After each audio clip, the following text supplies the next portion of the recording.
Hey you guys, welcome back to the channel Physics Surgery, and this is Olympiad workout series, and I'm super excited today to bring forward to you the INPHO 2019 problem number 5. As you could see on the right side of the screen, there's a little circuit with magnetic field and all that motional EMF.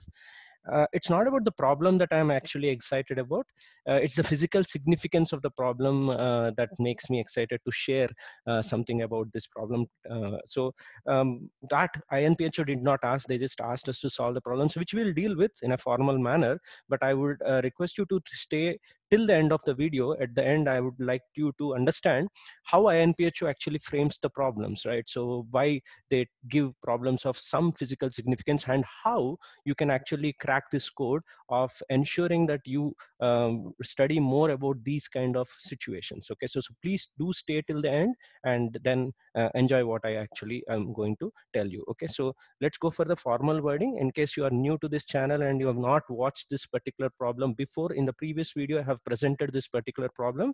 So you can pause the video here, try to take a snapshot, give it a good try for 15-20 minutes. It's not too hard, but it's decently time consuming. So try to give it a try, and you could see the right side, there are a number of points that should give you an idea of which part of the question is slightly harder. Okay, so for those who have already tried, let's go with the formal wording of the question. We are having a pair of long parallel metallic rails, as you could see here, right? I'll just go through it very quickly. There is a rod that is placed, which is actually having some resistance R and mass M, okay? And uniform magnetic field exists perpendicular to the plane pointing into the page. And the one end of the rail tracks is connected to a key or a switch, and capacitor which is already charged to a voltage of V0 is connected. Okay, fine. At t equal to 0, the key is closed and neglect friction and self-inductance of the loop. Okay, fine. So once this is connected, he's asking over a period of time, it seems this particular rod is going to move. He's asking what is the final speed attained by this rod, assuming this is long enough so that the circuit doesn't break. Whereas second problem, he talks about the maximum kinetic energy of this rod over a period of time divided by the initial potential energy that was stored in the capacitor. That he wants a ratio, and he wants you to maximize that ratio under certain conditions. Okay, so that's the problem number B. Problem number C was about substitution of those values that are given in this particular question, and ensuring that final value of the V max should be calculated, right? So that particular situation has to be dealt with. Okay, so it's simple calculations, so that's why you can have 1 point, and then at the end I will show you the physical significance of this particular problem. Okay, so let's go ahead with the solution of this particular question bit by bit. I've cut out the first part. Okay, so in the first part, which is actually the maximum weightage, 6 points are there. You are supposed to find max final speed of the rod. Okay, so I'll take you step by step. Don't read through the entire screen till I actually go ahead with the solution. So I have split this particular part. Let me get back that figure for you so that you can have an idea, and then we'll get rid of this. Don't worry. Okay, so this was the original circuit that was given. Okay, now this particular circuit, what I'm going to do is, right, what I'm going to do here with the circuit is that I'll draw the circuit's free body diagram. That means only for the rod, free body diagram is drawn here. There I'll apply Newton's laws, okay, right? And for this particular part, there's closed loop, right? I'll draw a circuit diagram for which I apply laws of electromagnetism. So that's the whole idea of reproducing these two sections. It's like a nice, good mixture of both the Newton's laws of motion and electromagnetism. So now that the job of this photo is done, we'll remove it. Okay, so in the Newton's laws of motion, you will try to see that once this is closed, the charged capacitor will actually try to give some current into it. And once the current starts flowing into it, because of the magnetic field, you will end up having a rightward force and an acceleration gets generated. Simple F equal to ma equation, B into I into length of this rod was given as W in the original question. So BI W is equal to M into A. Okay, whereas here, we'll come back to this side. Now let's go into the circuit equation here. Once the current is flowing and flows through this particular loop, I'll start over here, do the KVL along a closed loop and come back to this point. It's a simple thing. Q by C minus IR minus BVW. So remember, this is motional EMF of that particular rod which is moving. Okay, so BIW is the force, BVW is electromotive force. Okay, right? So this we got it. And therefore, these are the two governing equations, one from mechanics and one from electromagnetism. If you carefully observe, you are supposed to calculate for velocity, right? And you don't see any velocity in these terms. Okay, you don't see I. You have a current versus acceleration relation, whereas here you have a charge, current, and velocity. Okay, right? So your job is to get to that velocity, but there are too many terms. Idea is always in such problems to pick the bigger term and differentiate it. The reason for differentiation, let me tell you, the differentiation of this velocity yields an acceleration term which you can get rid of in this particular part. Okay, so that's the idea. So just follow my lead here. From this point, I differentiate with respect to time. I get 1 by c dq by dt, simple. R into di by dt is nothing but second differential of q. Okay, and then you end up having BVW's differentiation is BW into dV by dt. This I'll borrow it, and then this one also I'll write. I'm not changed anything here. I has been written as dq by dt. Why minus? Because current is leaving the plate. Can you see? Current is leaving the plate, so charge is a reducing function. So I have written as minus dq by dt. I brought m down and I wrote dv by dt. So the dv by dt of this mechanics equation, I'll substitute it in the electromagnetics equation, and combining these two and eliminating, I'll purely get a charge as a function of time differential equation. Okay, right? And rearranging, I'll get double differential term equal to sum of two single differential terms. Because it's becoming bulky, what I'll do is I'll write the dot notation. Q double dot means double differential, Q dot means single differential. And you could see that white terms are constants and come out. You remember any expression which is a function's differentiation, remember Q dot if itself is a function, this is that function's first differentiation. This is like a decaying function that you end up getting in RC circuits or charging circuits, discharging circuits. So for this type of functions, Q dot itself is equal to, that means Q dot is current, nothing but current. Okay, this function itself will be equal to its maximum value into e power minus t by tau. What is tau? This is your 1 by tau. Okay, right? So this has 1 by time constant units. Okay, so where tau is equal to, or 1 by tau is equal to this entire bracket, I wrote it here so that I can write this in an easier format. Okay, as we move along, what's the maximum value of current?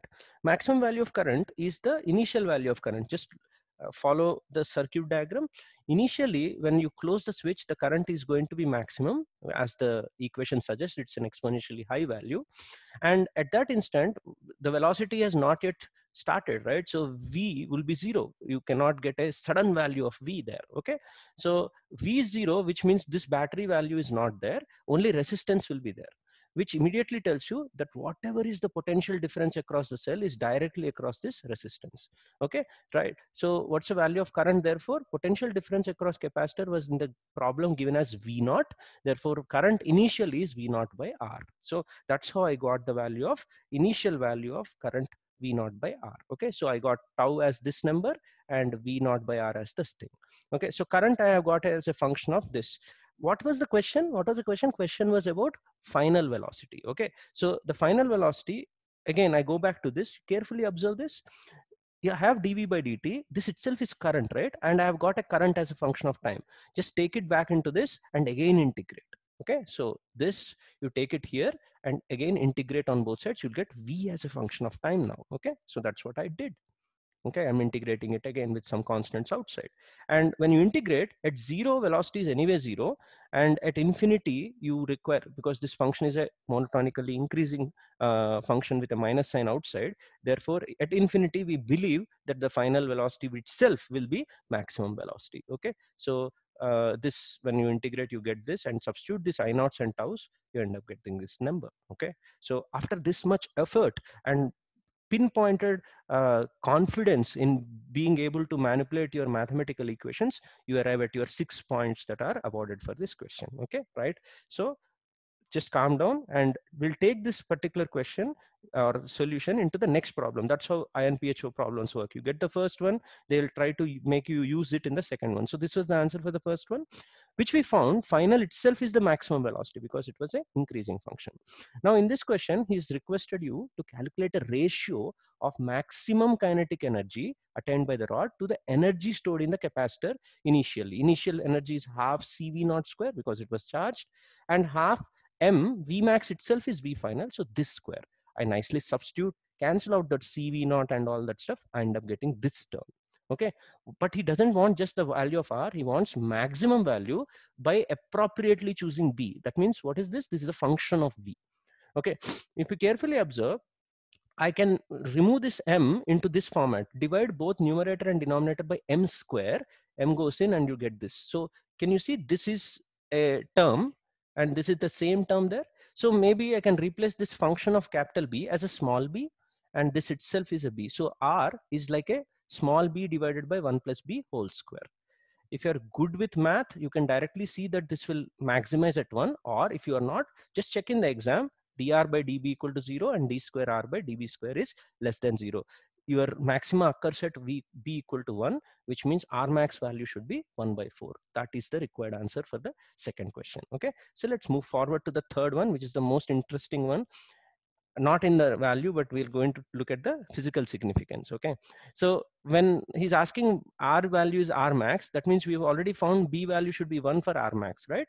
And VF from the first question I also borrowed again here. Okay, so when I substitute all this mass that he has given, you could see here, C he has given 1 farad and W he has given as 0.1.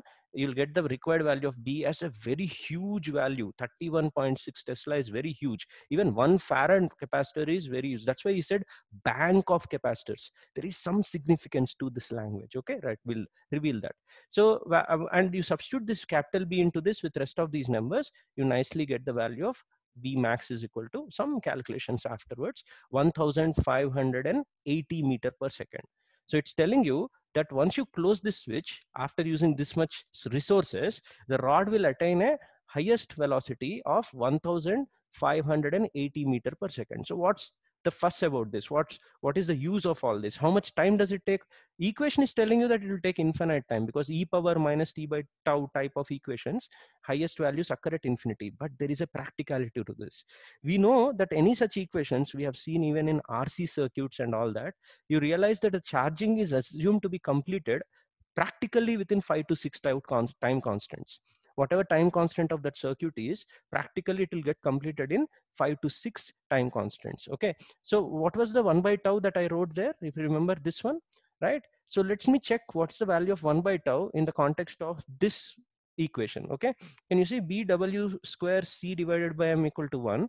If you substitute here, bw square by m is 1 by c. So therefore this number is 1 by rc, which means for this condition of b equal to 1, this is 2 by rc. Both are equivalent to each other.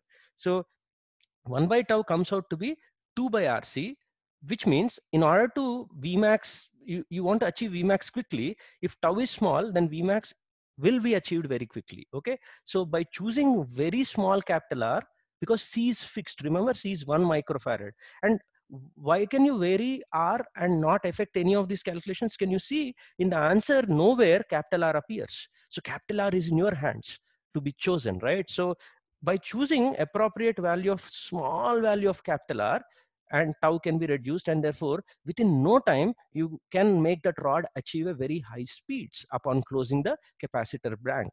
Okay, this concept is used by making sure the small r resistances are achieved by using superconductors. Okay, and this concept of tau reduction is used in magnetic levitating trains, where you will get the initial boost to have that velocities of the train to very high values, and that's the superb physical significance of this particular problem. So INPHO at times actually picks questions which have some significance and then converts them into problems. Okay, how can students get to these kind of areas where they'll get familiar and therefore have an advantage over others? You need to read some standard textbooks in which problems of this kind of physical significance are tackled, and that's why you need to know which books you need to read from. Okay, So about all the books that are required for INPHO and IPHO, if you're new to this channel, my subscribers already know about this. There is an Olympiad workout announcement video that I have done quite a few weeks back. That link I have shared in the description below. For especially these kind of problems and familiarity towards them, you need to go through that video, take down the list of the books, at least one book per mechanics, one book per relativity, one book for electromagnetism. You choose and start reading, especially if you are having more time before your INPHO exam, and that will definitely give you an edge. Apart from that, in my channel there will be other playlists also. This is Olympiad workout series. There are other playlists like AITS select series for helping JEE advanced people, and Pathfinder solution series, which is together for everyone, right? And resolved series where doubts are resolved. So please, all these links are posted in the description. Go through them and try to enjoy them. Okay, if you like the content of all of this, please like, share, and subscribe to my channel, and try to spread it to your friends. And please, if you want to know any of the things you want me to take up, please do comment in the comment section to let me know what I need to take up next in this particular channel. Okay, looking forward to your response, and see you in the next video.